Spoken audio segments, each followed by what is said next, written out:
Quality improvement education. It's a rapidly expanding focus of education that brings in the interdisciplinary team.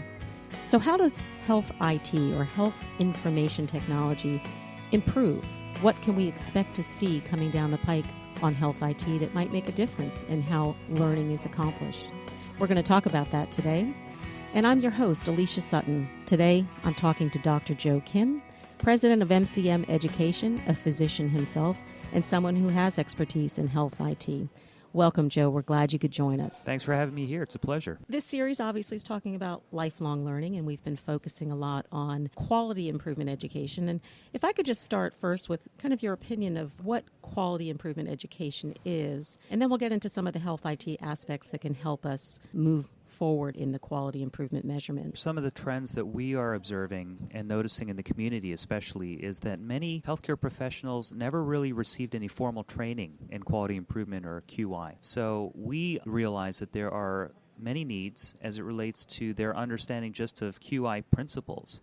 How do they actually assess their own performance? Do they even know how they're performing? And then based on that information, that data, do they know how to then change processes in an effective way as a team? Because most of these changes need to occur in a team setting. And how do they actually go about doing it? And so there's a lot of cultural issues within the organization. There are process issues that some centers are much better than others at because they've got standing meetings and they've got these things in place. But for many of them, it's really just a matter of taking a step back, applying some very common sense principles, and then seeing what they can do to actually change things internally to then improve the quality of care that they're delivering. It does sound very much like a paradigm shift without trying to sound dramatic about it, but it is a paradigm shift. We were measuring kind of the individual on performance improvement. Now we're really looking at a system. It is. I find that there are certain places in the country where clinicians are really accustomed to working in teams. They're very much engrossed in this sort of system-based culture. And unfortunately, there are still many parts of the country where physicians especially work in silos. And so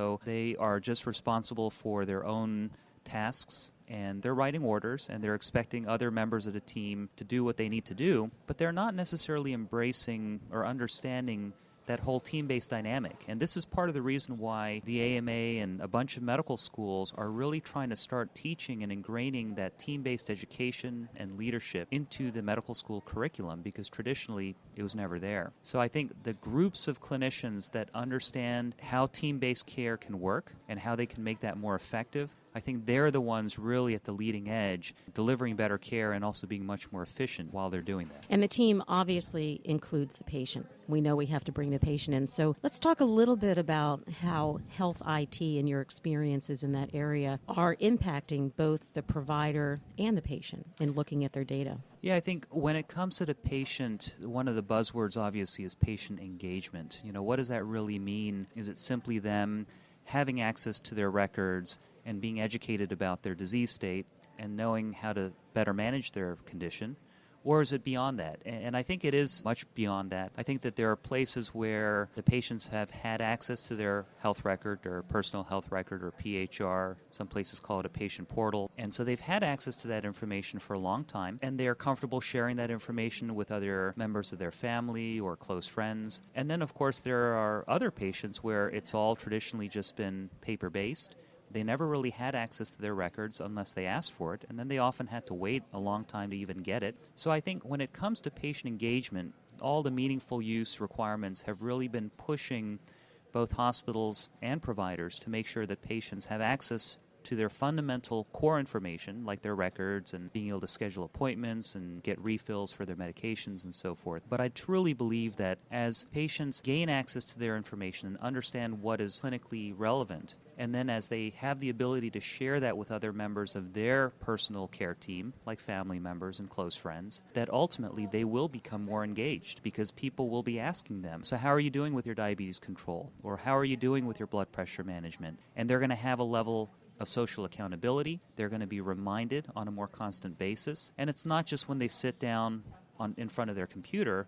Many of these patient portals are now available on mobile devices, and so they're constantly carrying that information with them all the time, and hence being reminded constantly and being engaged in improving the management of their condition. Well, Affordable Care certainly has brought us to the brink of having the data there and capturing the data. Are we at the stage now where clinicians can encourage or should be encouraging their patients to go ahead and get that data, get access to it, take a good look at it, come to the appointments with questions already, or do we need to push that a little bit more? Yeah, it's a big challenge because I think there are some who believe that their patients will understand the information and know sort of what to pick in terms of understanding what's relevant and important. And then, of course, there's always the time barrier because the minute you get, for instance, your lab reports, there may be some abnormal lab results, but they may be clinically insignificant. But patients don't necessarily understand that or know what that means to now have to spend all that time sitting down and explaining to them why certain things may appear to be abnormal, but why it doesn't necessarily require further testing.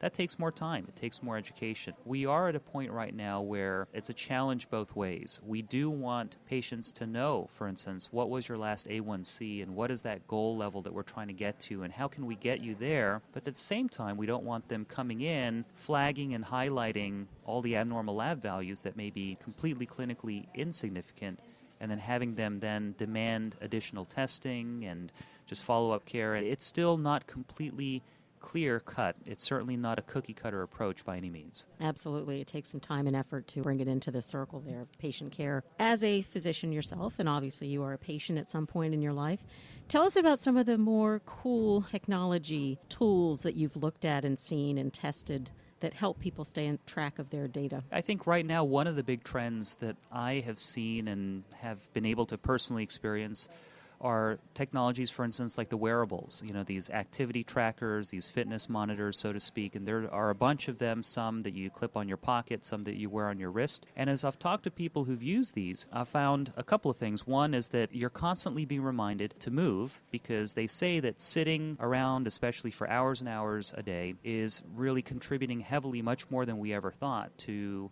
not just the inactivity and people being overweight and so forth, but that it has other metabolic implications. And so just to be reminded to get up every hour, for instance, and to take a walk around the office. So these activity trackers, I think, are not just for the fitness enthusiasts. It's really being used, and I think more so than ever, with a much broader audience of people just to help them be more aware of their level of physical activity and what they're eating and how much they're moving around.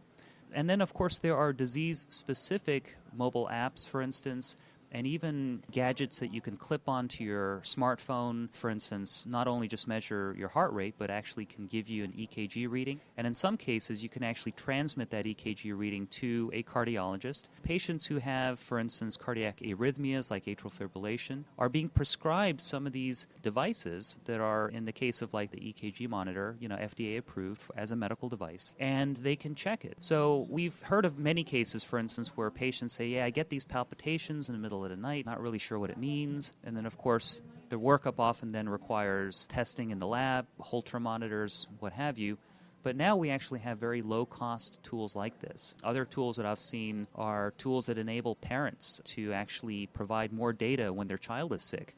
So instead of just saying, yeah, my 2-year-old has a fever and a rash, they can take pictures of the rash. In some cases, they can magnify the picture. They can even scan that infant or the baby to know what is the baby's heart rate, what is the baby's oxygen saturation level, and all that information gets picked up on a little gadget and once again gets transmitted to the provider on the other end of the phone call who now has objective data. They can see the O2 sat, they can see the respiration rate, the heart rate.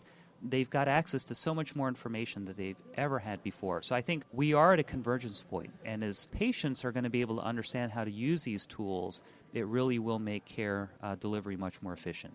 If you're just joining us, you're listening to ReachMD, the channel for medical professionals. I'm Alicia Sutton, and we're speaking with Dr. Joe Kim about health IT and other ways that we can improve quality across the board. So, Joe, you've given us some great insights into apps out there. Are there some online resources that our listeners can go to where they can think about what apps to recommend to their patients? Well, there are a number of sites right now that evaluate apps for the healthcare providers, but these apps continually change, and right now there are only a very small number of them that are being regulated by the FDA as a medical device. I think the stronger suggestion is that if you're treating patients with a certain disease state, state, for instance, hypertension or diabetes, the more common ones. If you go to those disease association websites, or in many cases the patient advocacy groups, that they have developed tools and toolkits and apps as resources for their patients. So I think in many ways, recommending those are helpful. Certainly the patient communities, the online patient communities, are discussing how they're using apps beyond just the generic symptom checker or the general sort of health information apps, so to speak. So I think it's important to just hone in on, what are the needs of a patient, how sophisticated are they in terms of using technology, what is their comfort level, and then get feedback from them and hear from the broader community. Do some crowdsourcing, if you will, to see what is being used and how effective are those apps and how is it actually changing patient behavior and getting them more engaged. As an educator yourself with a company that offers medical education, are you seeing a shift in how technology is coming into education itself and the way we're delivering education to focus on quality improvement? There's certainly been a shift with more physicians, nurses, and other providers being comfortable with mobile devices, tablets, and smartphones, just to consume the information, to get reminders, not necessarily to watch an hour-long lecture on a small screen. I think one of the areas where it's really being used heavily for quality improvement is in that space of clinical decision support, or CDS. Every electronic health record now offers some level of clinical decision support. It may be very, very basic, like so-and-so, your patient has a drug allergy, so you shouldn't prescribe that drug, all the way to more sophisticated, here are the latest clinical guidelines on what you should do next or what should be prescribed next if the patient has failed these two therapies. Here's third-line recommendations. So I think it really gets more sophisticated. I think the other example is that there are hospitals and organizations using some of the online social collaboration tools within their institution. So now they're providing team-based care, not just in a face-to-face setting with the nurses and the dietitians and the pharmacists, but they can actually coordinate that online in an asynchronous fashion. They're using tools that in some ways mimic what we might see on regular social media platforms or other just online collaboration platforms, but it allows members of the care team to manage a patient asynchronously and then to provide feedback on what ought to be done next. They can see expert consultation reports or suggestions from the dietitian, for instance. And so all of that information now being readily available and not needing someone to go and track it down or chase it down. In some cases, even making that information or pieces of that information available to the patient is also improving the efficiency of how care is delivered and ultimately improving quality. And are you seeing this asynchronous care across all settings? Are you seeing it in small practice? Are you obviously all the way up to the ACOs and the larger institutions? I think we're seeing most of that where the disease state does require more of that team-based approach. And of course, there are some diseases like, for instance, probably the classic example are a lot of these complex cancers where you've got surgeons and radiologists and in some cases pulmonologists or other specialists providing care. And then on top of that, you have nutritionists and then pharmacists and others who are providing counseling and education. So I think it's in those examples where you have that comprehensive approach. Diabetes is another great example where you've got the whole nutrition component and the exercise component in addition to the medication management components. I think those are examples where you now have teams of clinicians who can care for patients much more efficiently because it's not all just face-to-face interactions anymore. And I think that's where we're seeing a lot of this really taking off. So, Joe, as we wrap up, where do you think we're heading? What's your crystal ball picture of where we'll be in 3 to 5 years from now? One of the major trends that we're observing is that instead of just focusing on traditional CME, continuing medical education, and just getting that latest scientific information to know what is the latest guideline or what got presented at the scientific conference, that education is now going to shift towards focus on things like process improvement, very basic, core, and fundamental common sense applications. We've seen, for instance, many hospitals embrace Lean and Six Sigma principles. We've seen more and more interest around just basic concepts that are being applied, for instance, in manufacturing or in other industries of problem solving, of reducing defects and errors, of eliminating waste. We're going to see more education emphasis around those principles and ideas. I think another thing that we're going to see are that these clinicians are going to be forced in some ways to work as teams. And we're seeing that trend as hospitals are acquiring physician practices, for instance, or as these various healthcare delivery models and payment models change from fee-for-service to value-based. So I think in that sense there are culture shifts occurring, and they're being forced to meet and to evaluate how they're performing as a team. They're being forced to evaluate, how do we communicate and how can we make this better? I think it's forcing things like new processes to get introduced. And so as organizations, as systems work through all of this, we're going to see a lot of growth pains. We're going to see a lot of challenges. But at the same time, we're going to see great examples of what works, examples of innovation, examples of best practices that are then going to be disseminated and applied. So I think that's what's going to be exciting and interesting. The other thing that we're going to see is that health information is going to be much more readily accessible because hospitals now have an electronic health record. So they've implemented stage 1 meaningful use, but now it's the next step. How do we make this information more shareable, and how do we make access to the information more meaningful, and how can we use this information and apply analytics? So it's sort of that next stage that we're going to start seeing over the next 3 to 5 years that will ultimately improve care delivery, and I think that's then going to show the providers especially that, okay, even though it takes a lot of time to enter this information, and even though it was painful to go through the transition and implementation stages, that all of the analytics and the data that we're now getting is actually clinically meaningful and it's useful. And I think it's going to motivate them to provide better care. Sounds like we have a lot to look forward to. Thank you, Joe. We greatly appreciate your time, and thanks for being with us. Thanks for having me here. It was a pleasure. This is Alicia Sutton, and you've been listening to Lifelong Learning on ReachMD. I've been talking to Dr. Joe Kim. Joe is an expert on health IT, a physician himself, and president of a medical education company. To download this segment, go to ReachMD.com or download the podcast on the ReachMD mobile app. Thanks for joining us today.